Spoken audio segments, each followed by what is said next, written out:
नमस्कार साथियों, स्वागत है आप सभी का एनडीसी के डिजिटल प्लेटफॉर्म के ऊपर। तो आज रीट लेवल 2 की जो अपनी क्लास है वो क्लास नंबर 15 है।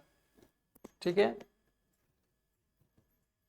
और अब ये जो टॉपिक है वो एंडिंग की तरफ जा रहा है। ठीक है, साथ ही साथ में अब एक दो तंत्र बचे, एक उत्सर्जन तंत्र, एक अंतःस्थायी ग्रंथ है, एक आधा ग्रंथ जो है वो तंत्र और बचा। उसके बाद में ये पूरा टॉपिक हो जाएगा। ये पूरा टॉपिक होने के बाद में पूरे साइंस के अंदर इतना बड़ा टॉपिक कोई भी नहीं है। मतलब जितना इस एक टॉपिक ने टाइम लिया है, इससे आधा टाइम अब रिमेनिंग जो बायो बची है वो टाइम लेगी। मतलब ज्यादा बड़ा नहीं है। ठीक है, और आज की क्लास के अंदर उत्सर्जन तंत्र के बारे में पूरा का पूरा उत्सर्जन तंत्र आज कंप्लीट करके ही अपने जाएंगे। हालांकि यहाँ से प्रश्न जो है वो बनने की संभावना थोड़ी सी कम रहती है, लेकिन अपने सिलेबस के अंदर है तो अपने को ये डेफिनेटली पढ़ना है।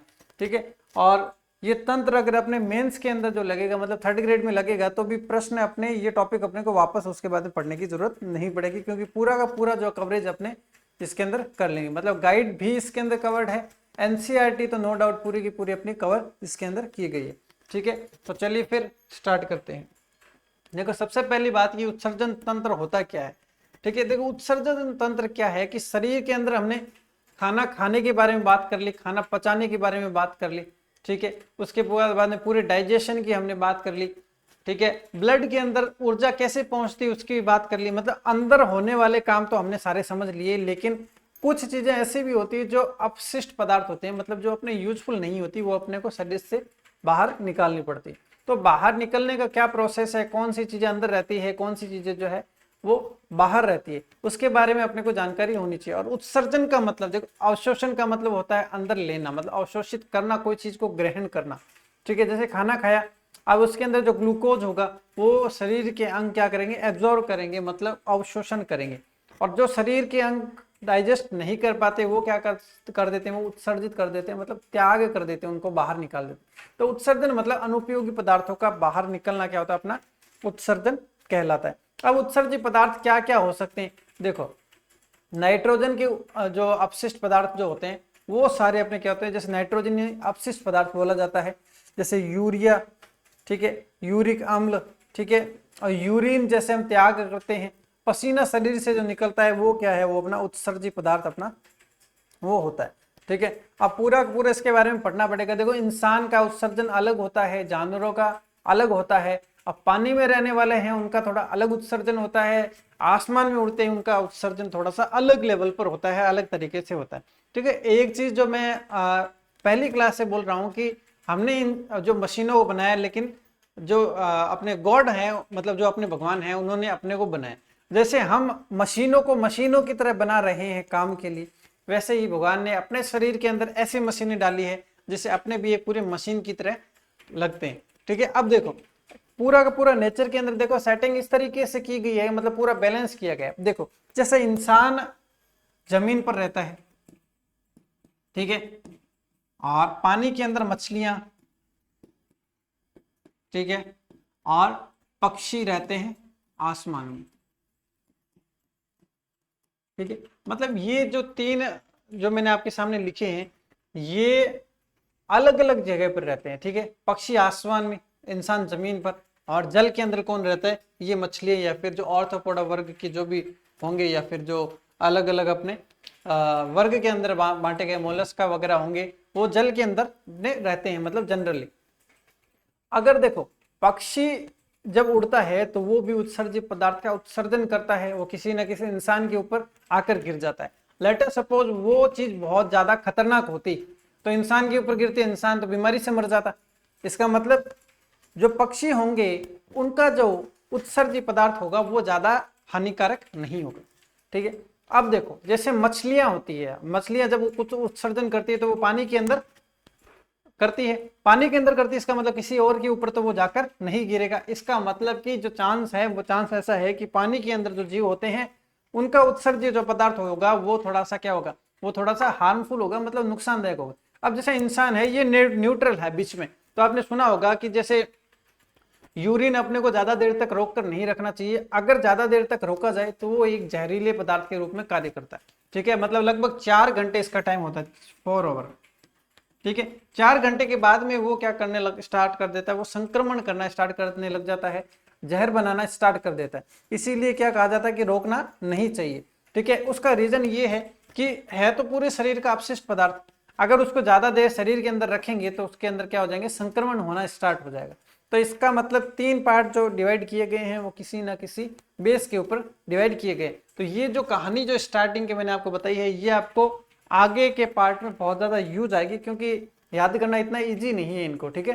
अब देखो अलग अलग जीव है, अलग अलग चीजों का उत्सर्जन करते हैं, ठीक है। कोई अमोनिया का उत्सर्जन करता है, कोई यूरिन मतलब यूरिया का करता है, और कोई यूरिक अम्ल का करता है, ठीक है। अब कौन क्या करता है उसके बारे में अपने जैसे जैसे टॉपिक आगे बढ़ेगा वैसे वैसे अपने इसको समझते हुए चलेंगे, ठीक है। अब देखो सजीवों में उपापचयी क्रियाओं के फल स्वरूप, उपापचयी मतलब शरीर के अंदर जो अपचयन उपचयन की जो क्रियाएं हो रही है उसके फल स्वरूप क्या होगा, कुछ अनुपयोगी पदार्थ बनते हैं। सब जगह अच्छी पदार्थ थोड़ी ना बनते हैं भाई, स्कूल में एडमिशन होते हैं पढ़ने के लिए होते हैं, लेकिन कुछ पढ़ते हैं कुछ नहीं पढ़ते, ठीक है।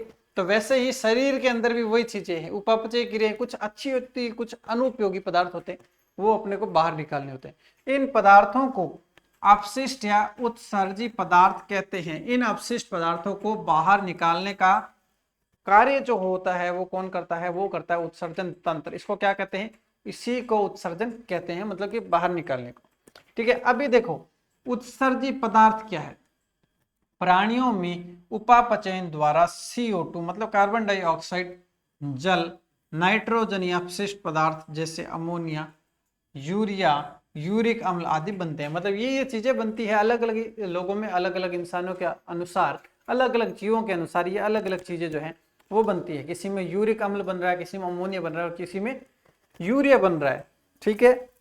अब देखो जीवों में नाइट्रोजन या अपशिष्ट, अमोनिया, यूरिया व यूरिक अम्ल बनते हैं। अब किस में क्या बनते हैं, अब समय आ चुका है वो चीज जानने का कि किस में क्या बनता है, ठीक है।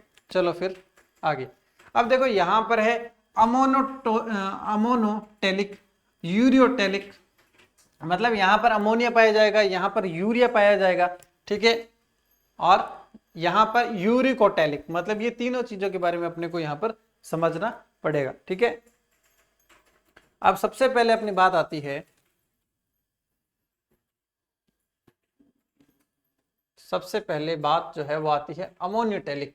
देखो वे प्राणी जिनमें नाइट्रोजन या अपशिष्ट अमोनिया के रूप में उत्सर्जित होता है, मतलब उत्सर्जन हो रहा है, किसका उत्सर्जन हो रहा है, इस बार हो रहा है अमोनिया का, ठीक है।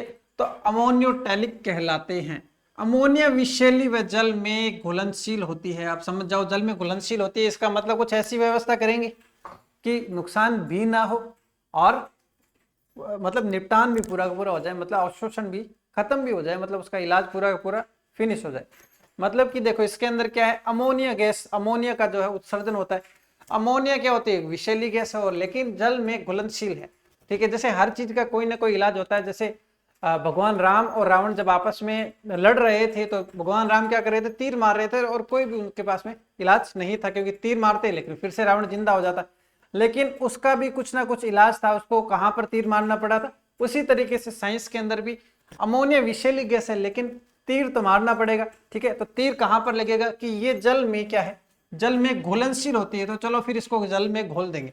इसका मतलब प्रोटोजोआ, पोरिफेराज और जेलीनुमा जो जीव होते हैं ना, जेलीनुमा, ठीक है, जेलीय ऑर्थोपोडा, मोलस्का व अलवणीय मछलियां। देखो ज्यादातर जो नाम आए ना, देखो अल्टीमेटली ये नहीं कह सकते कि सभी की सभी पानी वाले जीव है, क्योंकि कुछ होते प्रोटोजोआ पानी में भी रह सकते हैं, पानी में भी नहीं रह सकते, कई बार इंसानों के शरीर के अंदर भी पाए जाते हैं। लेकिन अगर याद करने के दृष्टिकोण से देखें तो एक अंदाजा बहुत है याद करने के लिए। देखो मोलस्का वगैरह आपने देखा होगा, मोलस्का वगैरह का मतलब क्या होता है, जैसे सीप वगैरह आपने देखे होंगे, सीपियां वगैरह होती है, वो कहां पर होती है, वो पानी के अंदर होती है। क्या है ये मोलस्का वर्ग के जीव होते हैं। ऑर्थोपोडा क्या होते हैं, देखो जैसे ऑर्थोपोडा वैसे तो जो बोला जाता है वो मधुमक्खियां जो है वो ऑर्थोपोडा वर्ग की है, मतलब छोटे छोटे कीट मकोड़े जो होते हैं वो क्या होते हैं, वो ऑर्थोपोडा वर्ग के होते हैं। तो याद करना है ऑर्थोपोडा, मोलस्का, ये सभी क्या हो जाएंगे। और पेरिफेरा जलीय, मतलब पेरिफेरा देखो ये जनरली जल के अंदर ही पाई जाती है। और प्रोटोजोआ भाई ये जो सूक्ष्म जीव है ये तो देखो कहीं पर भी पाए जा सकते हैं, मोस्टली ये जो जीव हैं ये पानी के अंदर पाए जा सकते हैं। देखो भाई पोरिफेरा जेली है, मतलब जेली जैसी मछलियां होती है वो कहां पर पाई जाती है? पानी के अंदर पाई जाती है। अलवणीय मछलियां जो लवण में नहीं रह सकती वो कहां पर पाई जाती है? अलवणीय मछलियां कहां पर पाई जाती है? ये भी जल में पाई जाती है। मोलस्क का जैसे मैंने आपको बताया कि ये तो शीप मोती वाली बातें हैं, तो शीप मोती कहां पर होते हैं? ये पानी के अंदर होते हैं। तो अमोनिया का इलाज मिल गया कि ये उत्सर्जन तो जहरीला करेंगे पर ऐसा उत्सर्जन करेंगे कि उसके जहरीलेपन को वो खत्म कर देंगे। ठीक है, तो अमोनियोटेलिक जहरीला है, लेकिन कौन करेगा? ये करेगा मोलस्क का जीव करेंगे, अलवणीय मछलियां करेंगे, साथ ही साथ में ऑर्थोपोडा वर्ग के करेंगे, जेलीय जो फिश होती है पेरिफेरा वो करेंगे, और प्रोटोजोआ करेंगे। अब देखो यूरियोटेलिक, जैसे मैं जब से आया हूं मैं आपको एक चीज बोल रहा हूं, यूरिन से संबंधित बात बोल रहा हूं। तो यूरिन है तो उसके अंदर यूरिया होगा, मतलब इंसान क्या है? इंसान यूरियोटेलिक है। इंसान क्या होता है? वो यूरियोटेलिक होता है। देखो वे प्राणी जो उत्सर्जन के रूप में यूरिया का उत्सर्जन करते हैं वो क्या कहलाते हैं? वो कहलाते हैं यूरियोटेलिक। ठीक है, यह अमीनो अम्ल से कम विषैली होती है। ठीक है, ये मतलब ये अमीनोटेलिक था, इससे कम विषैली होती है, मतलब थोड़ी बहुत विषैली है, थोड़ी कम विषैली है, मतलब विषैली तो है लेकिन कम है। कम है इसका मतलब उसका हिसाब उस हिसाब से किया जाएगा।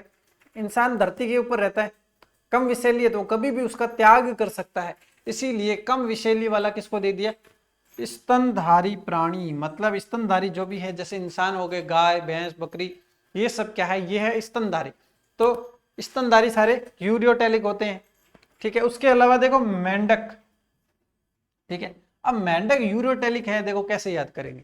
आपने गांव के साइड में सुना होगा कि जो मेंढक को ज्यादा देर हाथ में लेते हैं, थोड़ी देर बाद में वो क्या कर देता है? अपने हाथ खराब कर देता है, मतलब अपना यूरिया जो है, मतलब यूरिन जो है वो पास कर देता है। तो बोला जाता है कि उसको ज्यादा देर नहीं पकड़ना चाहिए, हाथ में ये हो जाता है वो हो जाता है। वो क्यों बोला जाता है? रीजन साइंटिफिक है। पुराने वाले जो है साइंस की भाषा नहीं जानते थे, लेकिन बोला उन्होंने पूरी साइंटिफिक बातें। ठीक है, वो इसलिए बोला जाता है कि जो मेंढक होता है वो भी यूरियोटेलिक होता है, और यूरिया जब हाथ में, जब वो यूरिन पास कर देता है तो हाथ में क्या हो जाती है? बीमारियां होने की संभावना रहती है। तो याद कैसे करेंगे? मेंढक भी इंसानों की तरह क्या है? यूरियोटेलिक है। ठीक है, स्तनधारी जो भी होते हैं वो सारे यूरियोटेलिक होते हैं, वो यूरिया का उत्सर्जन करते हैं। और उपस्थित मछली, ठीक है, ये भी एक टाइप की मछली होती है। ठीक है, वो क्या होती है? वो भी यूरियोटेलिक होती है। ठीक है, सभी मछलियों की बात नहीं की जा रही, सभी जो जलीय जीव हैं वो सारे अमोनियोटेलिक है। और जो धरती पर रहने वाले हैं, जैसे मनुष्य हो गए, स्तनधारी जितने भी हो गए, और मेंढक जो हो गए, ये हो जाएंगे अपने यूरियोटेलिक के अंदर। अब देखो यूरिकोटेलिक, वे प्राणी जिसमें नाइट्रोजनी अपशिष्ट पदार्थ के रूप में यूरिक अम्ल का उत्सर्जन किया जाता है, मतलब यूरियोटेलिक उनको कहा जाता है।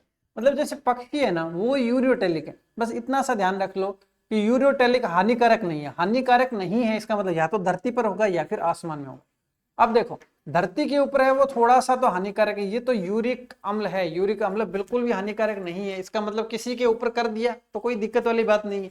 इसलिए पक्षियों को यूरिकोटेलिक बोला जाता है, क्योंकि पक्षी अगर किसी के ऊपर भी यूरिक टेलिक जो है वो पास कर देते हैं तो कोई दिक्कत वाली बात नहीं है। इसका मतलब पक्षियों के अंदर यूरिकोटेलिक होता है। स्थलीय जीव जो होते हैं, कुछ स्थलीय जीव जो होते हैं वो यूरिकोटेलिक होते हैं। सरीसृप जैसे सांप वगैरह हो गए, जो नेवला हो गया, ये सब क्या होते हैं? ये यूरिकोटेलिक होते हैं। ठीक है, देखो ये एक तरीका है, ये ट्रिक है, 100% लागू नहीं होगा लेकिन 90% जगह पर ये लागू होगा। ये थोड़ा सा इसको ध्यान में रखते हुए याद करना, पक्षी के लिए एकदम अच्छे से अप्लाई हो रहा है कि यूरिकोटेलिक पक्षी जो होते हैं वो यूरिकोटेलिक होते हैं। अब देखो ये तो बाहर की बातें जान ली, भी कौन सा क्या जो है वो उत्सर्जन करता है उसके बारे में हमने बात कर ली। लेकिन अब इनके शरीर के अंदर क्या घटनाएं चल रही है, इनकी शरीर की क्या स्थिति है, ये सब उत्सर्जन कैसे होता है। क्योंकि आपको मैंने, जैसे कि आपको मैंने पढ़ाया था इससे पहले, कि जो जीव होते हैं, कुछ जो होते हैं खुला परिसंचरण वाले होते हैं, कुछ जो होते हैं वो बंद परिसंचरण तंत्र वाले होते हैं। तो खुले के अंदर तो सब कुछ एक साथ में चलता है, ब्लड भी वहीं पर चल रहा है, हार्मोन भी वहीं पर चल रहे हैं, ठीक है, उत्सर्जित पदार्थ भी वहीं पर चल रहे हैं। तो क्या जब उनका उत्सर्जन होगा तो क्या उसके अंदर ब्लड भी है? तो ब्लड भी साथ में आना चाहिए, लेकिन नहीं आता। रीजन बिहाइंड दिस, उस रीजन की खोज अब हम करने जा रहे हैं। ठीक है, अब देखो यहाँ पर इंसान के शरीर का या फिर किसी भी जीव जो है उसका उत्सर्जन तंत्र अपने को यहाँ पर दिया गया है। ठीक है, अब देखो इसके पार्ट दिए गए हैं। जैसा कि आपने सुना होगा, किडनी सुनी होगी, जो क्या आती है? फिल्ट्रेशन का काम करती है। जैसे पानी छानने के लिए छलनी होती है, उसी तरीके से शरीर के अंदर रक्त और अपशिष्ट पदार्थों को अलग करने के लिए एक तंत्र पाया जाता है, उसको क्या कहते हैं, उसको उत्सर्जन तंत्र कहते हैं। और उत्सर्जन तंत्र के अंदर सबसे बड़ी भूमिका रहती है अपनी किडनी की। और किडनी के अंदर 2-3 पार्ट होते हैं, ठीक है, कॉर्टेक्स होता है, ठीक है, मेडुला होता है, पेल्विक होता है, ये सब पार्ट जो होते हैं इसके बारे में अपने को जानना पड़ेगा, ठीक है। अब देखो इसके अंदर क्या होता है, देखो सबसे पहले क्या होती है इसके अंदर, यहां पर अपने क्या पाई जाती है, किडनी पाई जाती है, ठीक है। अब यहां पर देखो क्या होता है, जो ध्वनि होती है अपनी एड्रिनल ग्रंथि होती है, किसके ऊपर पाई जाती है, किडनी के ऊपर एड्रिनलिन ग्रंथि पाई जाती है। आपने सुना होगा कि किडनी के ऊपर क्या होती है, अपनी एड्रिनल ग्रंथि पाई जाती है। तो यहाँ पर देखो एड्रिनल ग्रंथि अपने को दिखाई दे रही है। यहाँ पर 2 पार्ट है, ठीक है, दोनों पार्ट है। तो यहाँ पर क्या होती है, देखो यहाँ पर क्या पाई जाती है, यहाँ पर किडनी पाई जाती है, मतलब वृक्क जो है अपना यहाँ पर पाया जाता है, ठीक है। अब देखो यहाँ पर जो किडनी है, किडनी के अंदर फिल्ट्रेशन का काम होता है। फिल्ट्रेशन होने के बाद में यहाँ पर देखो, यहाँ पर 2 क्या होती है, मूत्र वाहिनियां होती है। मतलब यहाँ पर फिल्ट्रेशन होने के बाद में ब्लड और जो उत्सर्जी पदार्थ है वो आपस में अलग होते हैं। अलग होने के बाद जो उत्सर्जी पदार्थ होता है वो मूत्र वाहिनियों के द्वारा वो आता है अपने यूरेटर में, ठीक है। यूरेटर में मतलब मूत्र मार्ग के अंदर वो आ जाता है, ठीक है। अब इसके अंदर क्या होता है, अब देखो किडनी के अंदर भी 2-3 जो है डिवाइडेशन किए गए हैं। इसके अंदर देखो एक पेल्विक मसल्स होती है, मेडुला होता है और कॉर्टेक्स होता है, ठीक है। अब देखो मेडुला क्या होता है, ये मेडुला जो होता है ये अंदर का जो पार्ट दिखाई दे रहा है, ठीक है। अब देखो ये अंदर का जो पार्ट अपने को दिखाई दे रहा है ना, ये वाला पार्ट, ठीक है, ये वाला पार्ट तो है अपना मेडुला। और कॉर्टेक्स जो है ये बाहर वाला बाहरी पार्ट जो है ये अपना क्या होता है, ये अपना होता है कॉर्टेक्स, ठीक है। ये देखो ये तो है कॉर्टेक्स और ये है अपना अंदर वाला पार्ट। यहाँ पर जो अंदर वाला जो पार्ट है रेड रेड दिखाई दे रहा है, ये अपने क्या होते हैं, ये अपने होते हैं, ये होता है अपना मेडुला, ठीक है। अब देखो यहाँ पर देखो पेल्विक आपने सुना होगा, पेल्विक मसल्स होती है, ठीक है। तो अब देखो ये मसल्स यहाँ पर है अपने, देखो ये क्या है, ये है पेल्विक, ठीक है, ये है अपने पेल्विक मसल्स, ये है अपना मेडुला और ये बाहरी जो पार्ट है ये अपना क्या है, ये अपना कॉर्टेक्स है। ये पूरा पार्ट क्या है, ये अपनी किडनी है। किडनी के ऊपर हमेशा क्या रहती है, एड्रिनल ग्रंथि रहती है, ठीक है। और उसके बाद में यहाँ पर फिल्ट्रेशन का काम पूरा होने के बाद में क्या होता है, यहाँ पर क्या है, मूत्र वाहिनियां होती है, जिसके फलस्वरूप मूत्राशय के अंदर जो है वो त्याग किया जाता है, ठीक है। ये इसका पूरा का पूरा जो प्रैक्टिकल नॉलेज जो अपने को होना चाहिए वो यहाँ पर है। अब इसके बाद में अपने चलते हैं थोड़ा सा और आगे और इसके बारे में पढ़ते हैं। देखो मानव में मुख्य उत्सर्जी एक जोड़ा वृक्क होता है, मतलब एक जोड़ा मतलब दो वृक्क होते हैं, मूत्र वाहिनियां होती है, ठीक है, और एक मूत्राशय इसके अंदर मतलब ब्लेडर पाया जाता है, ठीक है, ब्लेडर पाया जाता है, ठीक है। अब देखो किडनी, किडनी क्या है, ये होती है सेम के आकार की, ठीक है, कैसी होती है, सेम के आकार की, ठीक है। अब ये देखो ये किडनियां कैसी है, सेम के आकार की पाई जाती है, ठीक है। अब उसके बाद में आगे चलते हैं, चारों ओर कौन सा, देखो पेराटोनियम की झिल्ली पाई जाती है वृक्क की। किडनी के बाहर क्या होती है, बाहर पेराटोनियम, पेराटोनियम की झिल्ली पाई जाती है, ठीक है, पेराटोनियम की झिल्ली पाई जाती है। अब देखो किडनी को भी 2 भाग में बांटा गया है, ये एक कॉर्टेक्स होता है और एक मेडुला, ये मैं आपको बता चुका हूं। मेडुला कैसा होता है, शंख रूपी होती है, ठीक है, कैसा होता है, मेडुला जो है वो शंख रूपी होता है। प्रत्येक वृक्क में मतलब प्रत्येक किडनी में 1,30,000 सूक्ष्म नलिकाएं होती है, मतलब छोटी छोटी नलिकाएं पाई जाती है इसके अंदर, ठीक है, छोटी छोटी नलिकाएं इसमें पाई जाती है, ठीक है। अब देखो यहां पर जो अपने को दिखाई दे रहा है ना, ये जो किडनी है, ठीक है। अब इसके अंदर देखो ये एक पार्ट अंदर का है और एक बार पार्ट ये है और एक पार्ट ये वाला है, ठीक है। अब देखो ये वाला जो पार्ट है अपने को बाहर वाला जो पार्ट दिखाई दे रहा है ये है अपना कॉर्टेक्स, ठीक है, अंदर वाला मेडुला, यहाँ वाला जो है ये है पेल्विक। अब इनके अंदर छोटी छोटी क्या होती है, नसें पाई जाती है, इनके अंदर छोटी छोटी, इसके अंदर 1,30,000 क्या पाई जाती है, नसें पाई जाती है,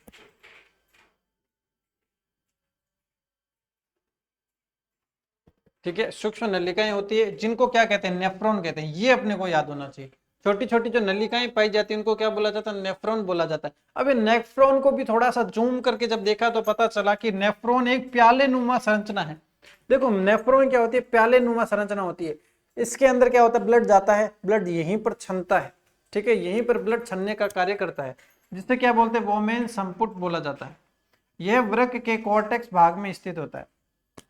किसमें होता है, वृक्क के कॉर्टेक्स भाग में। चलो फिर से देखते हैं इसको, ठीक है। अब देखो कॉर्टेक्स भाग के अंदर पाया जाता है। अब कॉर्टेक्स भाग कौन सा है, ये वाला अपना कॉर्टेक्स भाग है। तो ये बाहर वाले भाग है ना, इसी के अंदर नेफ्रॉन्स पाए जाते हैं। नेफ्रॉन में वोमेन संपुट पाए जाते हैं, ठीक है। और नेफ्रॉन्स की संख्या कितनी है, तो ये है 1,30,000 जो है नेफ्रॉन्स की संख्या पाई जाती है, ठीक है। उसके बाद में देखो, उसके बाद में है मूत्र वाहिनियां, ठीक है। क्या है, मूत्र वाहिनियां।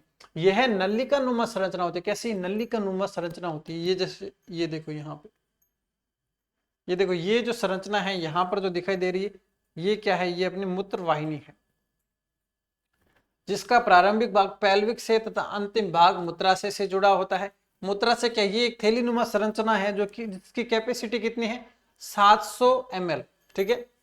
700 से 800 ml मूत्र संचित कर सकती है। यूरिन का त्याग कहां से होता है, यहीं पर यूरिन का त्याग होता है, ठीक है। अब देखो यूरिन निर्माण की क्रियाविधि, ठीक है। यूरिन निर्माण की क्रियाविधि कैसी है, ये एक जटिल क्रियाविधि है। इसके अंदर इसको दो भागों में बांटा गया है, ठीक है। एक तो है परानिस्यंदन और दूसरा है पुरावशोषण, ठीक है। देखो ये जो पार्ट है, ये इसके अंदर थोड़ा सा थ्योरेटिकल पार्ट बनता है, मतलब कि ऑब्जेक्टिव क्वेश्चन बनने की थोड़ी संभावना कम रहती है। तो उसके अंदर जो जहां पर संभावना है वो चीज इसके अंदर हमने ऐड की है। अब देखो परानिस्यंदन, देखो रक्त नलिका में वोमेन संपुट एक छलनी की तरह होता है। ये मैंने आपको पहले ही बताया था कि किडनी है सबसे पहले, ठीक है।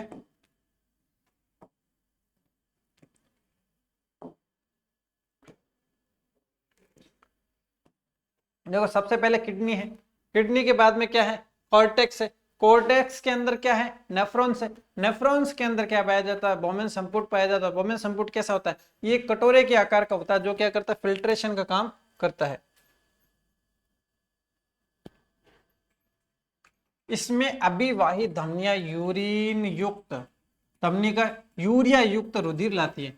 मतलब सबसे पहले क्या होता है, सबसे पहले पूरे शरीर का पूरा निपटान होने के बाद में एक लिक्विड आता है, किसके पास में आता है, किडनी के जो किडनी के वोमेन संपुट के अंदर आता है, मतलब कि नेफ्रॉन्स के पास में आता है। और थोड़ी बड़ी यूनिट की बात करें तो सबसे पहले कॉर्टेक्स के अंदर आता है।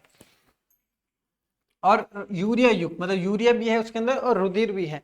अब उच्च दाब पर रुधिर के छन्ने की क्रिया को परानिस्यंदन कहते हैं। अब देखो छन्ने का कब, जैसे मान लो कोई कपड़ा लगा हुआ है, उसके ऊपर बहुत सारा लिक्विड इकट्ठा हो चुका है। अब वो कब जो है वहां से पास होकर, जब उसके ऊपर प्रेशर पड़ेगा, मतलब अधिक प्रेशर के ऊपर क्या होता है, परानिस्यंदन होता है। परानिस्यंदन क्या है, उच्च दाब पर रुधिर के छन्ने की प्रक्रिया को क्या कहते हैं, परानिस्यंदन कहते हैं। परानिस्यंदन क्रिया रुधिर से जल, ग्लूकोज, खनिज लवण आदि को छान देता है। फिर परानिस्यंदन है, उसके अंदर जैसे छलनी से पानी छानते हैं तो उसमें पानी छनता है, साथ में खनिज लवण भी चलते हैं, ठीक है। ग्लूकोज होता है तो ग्लूकोज भी छनता है। उसी प्रकार रुधिर के अंदर क्या होता है, वो जल अलग हो जाता है, छन जाता है, ग्लूकोज छन जाता है, खनिज लवण छन के अलग हो जाता है, ठीक है। अब देखो पुरावशोषण, वोमेन संपुट में छनने के बाद रुधिर अपवाही धमनी द्वारा बाहर निकल जाता है, ठीक है। रुधिर तो अलग निकल जाएगा और अपवाही धमनी बाहर पुनः विभाजित होकर नेफ्रॉन की नलिकाओं के चारों तरफ रुधिर केशिकाओं का जाल बनाती है। तो रुधिर जाएगा तो वहां पर क्या होगा, एक जलिक जो एक नलिका नुमा जाल नुमा संरचना वहां पर बन जाएगी। निस्यंदन में उपयोगी पदार्थ के रूप में जल, ग्लूकोज, विटामिन, हार्मोन, खनिज लवण इत्यादि पुनरावशोषण होता रहता है। तो सबसे पहले क्या होता है, सबसे पहले किडनी के अंदर पूरा का पूरा जो मटेरियल आता है वो आता है विद ब्लड, कि वो यूरिया अपने पास में आता है। वो किसके पास में जाता है, वो नेफ्रॉन्स यानी वोमेन संपुट के अंदर जाता है। और वोमेन संपुट क्या करते हैं, उच्च दाब के ऊपर वो क्या करते हैं, परानिस्यंदन करते हैं। परानिस्यंदन के फल स्वरूप उसमें खनिज लवण अलग हो जाते हैं, विटामिन अलग हो जाते हैं। ठीक है। उसके बाद में उसका क्या होता है, वो होता है उसका होता है पुनरावशोषण। पुनरावशोषण के अंदर क्या होता है, छनने के बाद में जो रुधिर है वो दूसरी साइड जाना स्टार्ट हो जाता है, और वहां पर जहां जहां से निकलता है वहां वहां पर क्या होती है, एक रुधिर केशिकाओं का जाल बन जाता है, और वहां पर किसका अवशोषण होता है, विटामिन, हार्मोन, खनिज लवण का एक बार फिर से अवशोषण वहां पर हो जाता है। उसके बाद में देखो मूत्र का संगठन, एक दो प्रश्न जो है यहां से अपने बनने की संभावना रहती है। सबसे बड़ी बात कि पीले रंग का कारण क्या है, तो यूरोक्रोम वर्णक जो है वो इसका कारण है। पीले रंग का क्या कारण है, यूरोक्रोम वर्णक जो है वो इसका कारण होता है। अब देखो मूत्र के अंदर जो एक गंध आती है उसका क्या रीजन है, अमोनिया बनने के कारण, मतलब अमोनिया बनने के कारण से उसमें क्या आती है, गंध आती है। और अम्ल, ये प्रकृति कौन सी है, इसकी प्रकृति जो है अम्लीय प्रकृति होती है, और इसका पीएच कितना है, देखो 4.5 से लेकर 8.6, अलग अलग इंसानों में अलग अलग ये वेरी करता है, ठीक है। तो अम्लीय प्रकृति होती है और पीएच 4.5 से लेकर 8.6 तक इसमें पीएच पाया जाता है। अब देखो इसके अंदर क्या क्या पाया जाता है, इसके अंदर 95% जल होता है, और 2% इसके अंदर क्या होता है, वो होता है यूरिया होता है, ठीक है। प्रोटीन, वसा सब मिलाकर जो है वो 2% होते हैं, और कुछ कोलोइडल कण इसके अंदर पाए जाते हैं। तो याद क्या करना है, 95% जल है और 2% इसके अंदर क्या पाया जाता है, 2% के अंदर प्रोटीन, ये सब चीजें इसके अंदर पाई जाती है। देखो ये है 1.2% इसके अंदर प्रोटीन, वसा, शर्करा पाई जाती है, और कोलोइडल कण कितने हैं, 1.3% इसके अंदर कोलोइडल कण पाए जाते हैं। याद रखने वाली दो चीजें हैं, यूरोक्रम वर्णक गंधक किसके कारण है, तो गंध जो आती है वो किसके कारण, तो अमोनिया बनने के कारण इसके अंदर गंध आती है। प्रकृति क्या है, तो 4.5 से लेकर 8.6 तक इसका पीएच पाया जाता है। ये तीन चीजें यूं समझ लो कि अगर प्रश्न आएगा इजी लेवल का तो यहां से आने की संभावना रहेगी। मूत्र क्या होता है, पारदर्शी हल्के पीले रंग का द्रव होता है, और पीले रंग का कारण यूरोक्रोम वर्णक, और गंध का कारण है अमोनिया बनने के कारण, ठीक है। अब देखो ठीक है, अब एक बीमारी आपने सुनी होगी कि कई मरीज ऐसे होते हैं जिनका क्या करना पड़ता है, डायलिसिस करना पड़ता है।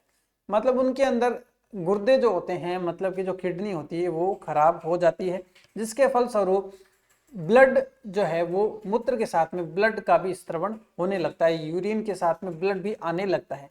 रीजन बिहाइंड दिस, जो यूरिया है उसको फिल्टर करने का कार्य, मतलब यूरिन जो है उसको फिल्टर करने का कार्य कौन करता है, वो किडनी करती है। वो क्या करती है, ब्लड को अलग कर देती है और यूरिन को अलग कर देती है।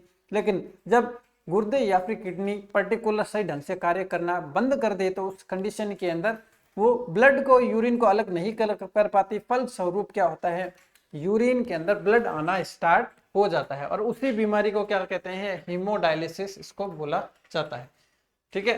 तो ऐसे कंडीशन में क्या करना पड़ता है, कृत्रिम गुर्दों की सहायता से ब्लड जो है चेंज करना पड़ता है, जिसके फलस्वरूप क्या होता है, उसके अंदर अतिरिक्त यूरिया को निकालने के लिए कृत्रिम वृक्क का इस्तेमाल किया जाता है, जिसे क्या कहते हैं, हीमोडायलिसिस कहते हैं, ठीक है। बस यही कहानी है हीमोडायलिसिस की। देखो वृक्क निष्क्रियता से ग्रसित रोगियों के रुधिर में यूरिया की मात्रा असाधारण रूप से बढ़ जाती है, भाई यूरिया की मात्रा उसके अंदर असाधारण बढ़ जाती है। ऐसे रोगियों के शरीर में अतिरिक्त यूरिया को निकालने के लिए कृत्रिम वृक्क का इस्तेमाल किया जाता है, जिसे क्या कहा जाता है, हीमोडायलिसिस कहा जाता है, ठीक है। तो ये पूरा का पूरा टॉपिक जो है अपना उत्सर्जन तंत्र का कंप्लीट हो चुका है, ठीक है। अब एक दो तंत्र अपने और बचे, उसके बाद में ये पूरा का पूरा टॉपिक कंप्लीट हो जाएगा। और इस टॉपिक के कंप्लीट होने के बाद में साइंस का ज्यादा पार्ट अपना जो है, बायो का ज्यादा पार्ट नहीं रहेगा। फिजिक्स केमिस्ट्री वैसे भी ज्यादा बड़ी है नहीं, मतलब हर 2-3 दिनों के अंदर आपका एक बड़ा टॉपिक जो है वो कंप्लीट फिजिक्स के अंदर हो जाएगा, ठीक है। चलिए फिर अब मिलते हैं नेक्स्ट वीडियो में, थैंक यू।